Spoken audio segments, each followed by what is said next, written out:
Baykuşlar kondu, açılan güllerim sarardı soldu.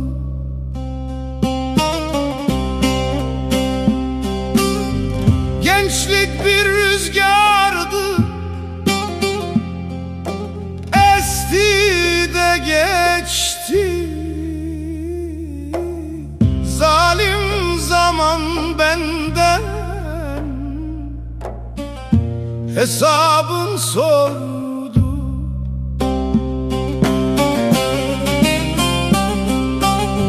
Yalan dünya sana kondum göçerim, ecel şerbetini elbet içerim.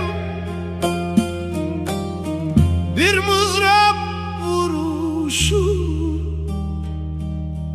kaldı elimde, sazımla dertleşir, serden geçerim.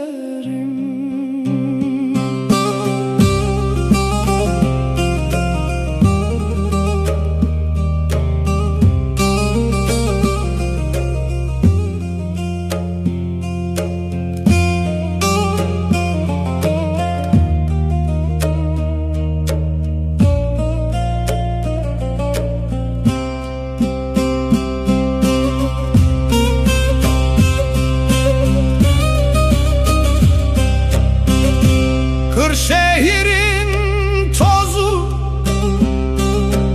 toprağı yoldur.